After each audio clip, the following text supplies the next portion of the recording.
This film triggered my Vietnam flashbacks. No, I see Agent Owens. Vietcong dropping the trees. Dog tags. Da Nang. No, not God, not that. No.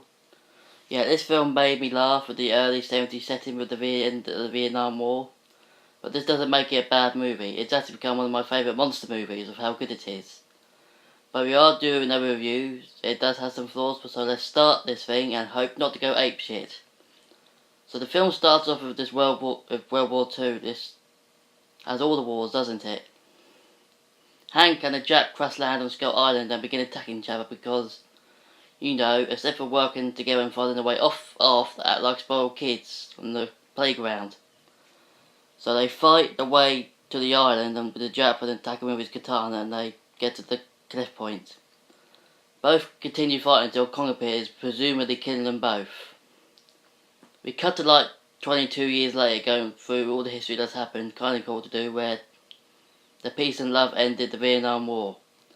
John Goodman, who I'm surprised to see in a live action movie since Evan Almighty, tries to persuade the Swiss Senator to give funding to his organisation called Monarch, which hunts monsters, I guess. He gets his funding for an expedition to an unknown island before asking for a military escort. So this is where we get to the stupidest characters of the film as they're soldiers and stationed in Vietnam. Apart from Jackson's character, who has a reason to be what he is, the rest of the soldiers are basically just cannon fodder. Or red shirts, basically, as all of them die in the movie, apart from 3 who I don't remember as they're not memorable characters. So we soon do all boy soldier stuff and then Packard gets the call to assist Bill Rander's mission. We then cut to Saigon where Rander and his assistant Mills see comrade Tom Hiddleston's character kick ass and break some faces. He is sort of the hero of the film, but better than the soldiers also, a roll away from Marvel too. So Rander recruits comrade for the mission with him knowing it's dangerous. We then cut to another hero or heroine, too I guess, is Brie Larson, soon to be Marvel Captain Marvel. Get a few roles in before he gets trapped in the Marvel Universe. Called Mason, not directly related to the other Mason of that era, as her last name is Weaver, and not related to him either. He's an anti-war hippie photographer who somehow shot all the war photos from Vietnam without being jumped on by a Kong or gassed by the Orange. So that's odd. So he agrees to go on the mission as a photographer. There is a sip section in this movie, but it's not as long as that awful King Kong movie that Peter Jackson made. The only prominent scene is where the meeting is and where we see Randy's assistant, I guess, who plays the only character I like from The Great Wall, but he's not a major character in this as he's only a secondary. So they set off in the helicopters towards the hurricane and the island. They start dropping seismic charges to see how the island is. I don't know what it explodes for, but that makes Kong drawn to them. And literally starts ripping choppers out of the air, killing the unnamed soldiers and not caring. So the characters are stranded and surprised after seeing their giant gorilla, because who wouldn't? The funny thing about this is that the soldiers and sadly John Goodman are trapped on one side, while the smarter ones are trapped on the other, and you can see the parallel as the soldiers make it feel like Vietnam. So we come across the first few monsters, like a giant goat, which makes sense, and a giant one, and a great one, a spider which puts its entire leg down a soldier's throat. That's a great scene. They kill it and move on to pure monster shit. They go back and forth between both groups of soldiers killing innocent animals. It's like they didn't want Nam to be over or something by doing stupid shit. And they continue being dicks. You cut to this lone soldier who's writing to his son before he sees a wood monster thing, but being killed by a school crawler, so his son will no longer be seeing his daddy. The guy also saw Kong kill the Kraken presumably and have shrimp for dinner. We cut back to the characters that actually matter, where they meet the tribe of the island, who can't seem to talk and point their weapons at things, so basically how Vietnam started and how America acts. Then we see John C. Reilly's character, who we saw at the beginning, who was having a scrabble with the Jap. I only like him in 3 movies, and that is in Step Brothers. I like him in this as he rarely plays a comedic type of poor man at the time, which is cool.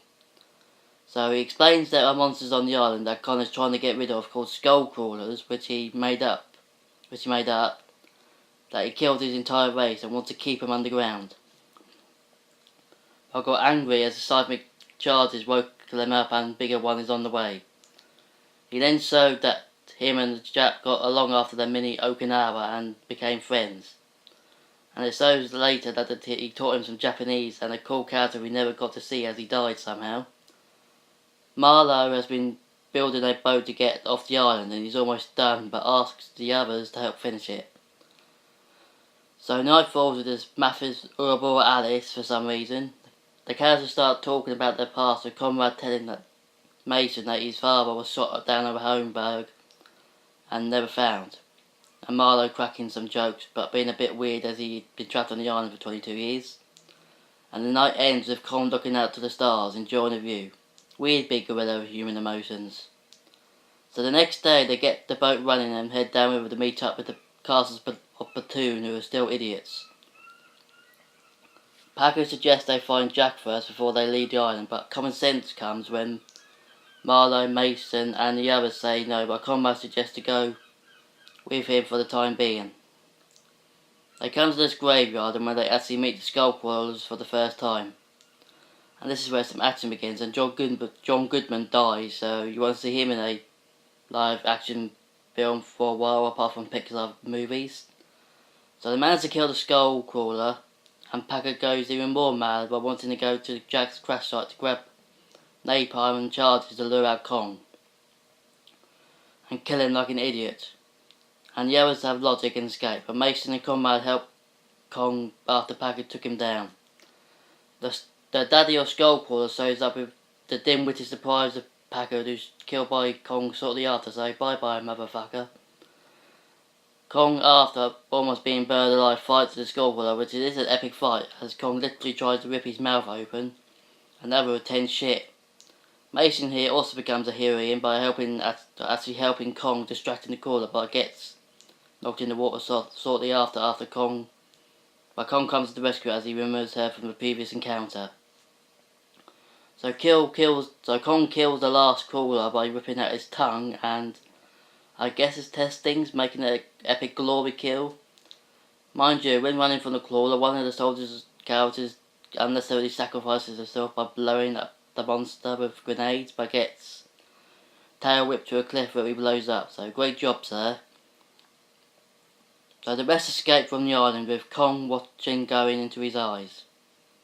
And the credits roll while showing Marlowe going back to his family with his mutton chopped son and a 50s looking wife.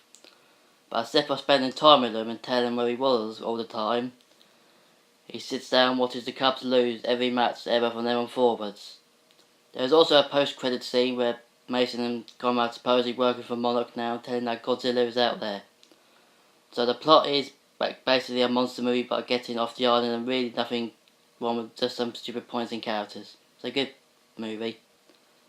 So the characters in this movie are good. Mainly the soldiers are crap and stupid, so let's start with Tom Hiddleston's character, who is sort of a mercenary and was paid to be on the mission, but he does the job well and is not low-key, and can play other characters as this one is funny, and can do good action scenes, and be a hero basically. So not much to tell about him really, so let's go on to Brie Larson, who's trying to get a few roles in there before MCU debut, and she does it brilliant too, as he's a hippie anti-war photographer who's against war, and glad it's over.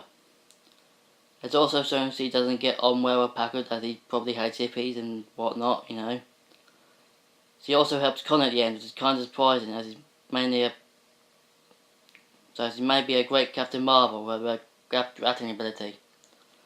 Samuel Jackson's character, Packard, is annoying, but more of a Republicans now nod, as he is going mad with war and seeing his men torn apart by the monsters on the island. So I guess he is the human villain opposed to the monster villains, the skull crawlers, but fueled by revenge and his own madness. which in turn does make him a good villain, but he does do stupid choices and does get killed by Kong. And sadly wasn't killed by a human character like John C. Reilly or Tom Hiddleston's. Now, John C. Reilly's character, Marlowe, was another surprise, as he's wise but funny, but weird but serious. As he takes honour of his dead Jap friend and works with the tribe, so he serves as the island's guide, but he's also eager to get back home, which he does. There's surprising acting from John. So saying that Tai Jing didn't get any badass roles as he did in The Great Wall, but he looks like an upcoming actress, so I look forward to other roles. All the other characters in the movie are basically older soldiers who are basically fodder to the monsters and have no character development apart from being giant G.I. Joes. So they're a waste really. So all the characters are great apart from the ones that are basically fodder. So this seems like a Ray Harryhausen movie if he went to CGI, as it's like the Sinbad movies, which I wish they reboot them, as it had all types of monsters. So let's start with the big boy himself, Kong. Yes, he is a monster, but surprisingly has feelings and emotions, and he's protecting the tribe and the island and the tribe from the crawlers. This is why he attacked the choppers at the beginning, because the charges woke him up. Also, in the true character fashion, he has feelings for the female characters, especially Mason, in the movie who he protects. Also, I heard people say Kong isn't in this movie much, which is complete bullshit. He's in it a lot and same amount of screen time as the characters, so ignore the whiners. That's Kong in the true fashion of the character. Now onto the skull crawlers. These are perfect monsters too, as they remind me of the bigger versions of the future predators from Primeval, which used to go for about 3 seasons. The crawlers are relentless and ruthless killers who appear blind too, but I wasn't sure. From the big daddy one they do. They get killed a lot, a bit too easily, but they're great villain monsters for Kong to fight. Other monsters impressed me, such as the Great Spider, which probably did make the mistake of sticking its whole foot inside someone's mouth, making it being attacked and quickly killed. Other monsters such as the giant water goat, which is kind of funny at the same time, and a wood thing that I don't know what that was. Another monster is the bird things. They did kill an unimportant character by ripping them apart. But what we didn't see is the giant ants that Marlowe mentioned. That would be great to see. But I'm glad about there was no dinosaurs in this movie, which was in the monster whatsoever. I'm glad they didn't have them and made up a monster instead. So this was a classic monster movie mess-up. I want to see more, but budget reasons probably didn't have that happen. So the setting for this movie is the early 70s, at the end of the Vietnam War, and many politics involved, but you only see all that in the beginning. Where it's all over the place, with hippies protesting and celebrating and that the war is over. But the president, who I don't know who that was, telling all troops to withdraw. The only other themes with this is the soldiers still in a Nam mood, killing everything in sight, so great setting, but more could be done with it. The soundtrack is what made me laugh. Not that it's bad, but it's all the Vietnam War songs, which I kinda like. There is White Rabbit, Bad Moon Rising, and the one I did not expect to hear, Paranoid by Black Sabbath. It's a shame they're retiring this year. It goes with the era they're in, and while crawling through the islands and jungles, I also laugh when they use that for the soldiers, so yeah. The soundtrack helped the movie here, and it is good and is good. Same, there is no Fortunate Son or Sympathy for the Devil. There's a surprisingly amount of visuals in this movie. One where Packard is watching Kong bring down a helicopter and Flames suits up with Kong looking at Packard in a menacing format like a devil. That was also great. 1 month later is when Conrad is wearing a mask from the gas that is killing the birds in a slow motion to the front of his face. This gives it a wow factor.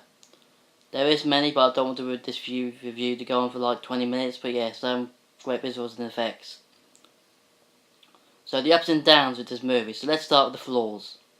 The biggest flaw is probably the soldiers. They're really stupid and dumb, which is kinda true to the character as they're from Vietnam, but they have no character, and the annoying Packard is the only soldier character that has development, so kinda bad there.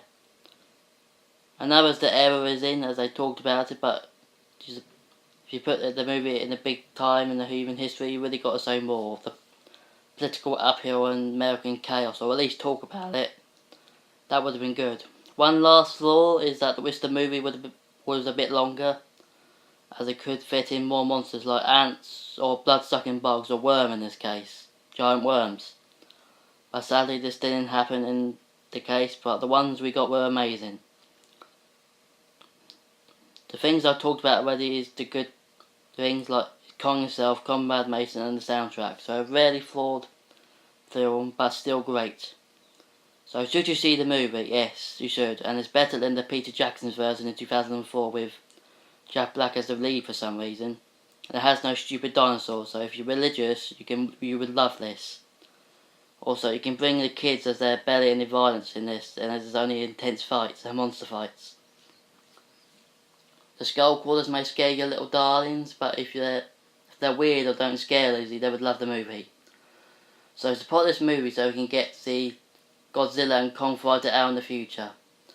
Also, there is eye candy in the movie, like Tom Hiddleston and Brie Larson, whose breasts were in that tight shirt, and maybe needed a bit baggier shirt, but I'm not complaining, so I'm a guy, so I didn't mind. So yeah, this is a family movie that everyone would love to enjoy, so go see it. And my rating is an 8 out of 10. Yeah, it was an awesome movie, and wouldn't mind seeing another one in the future, because we'll end up seeing Godzilla vs King Kong, so that'll be a great movie. Also, there is another Godzilla movie coming out in the future, probably around 2018, I think, with all the other monsters in it, so yeah. My next review will be, I think, Beauty and the Beast, and I'm also working on Dragon Ball Z and Austin Powers International Man of Mystery, so yeah. I hope you liked this review, like and subscribe, and see you later. Toodles!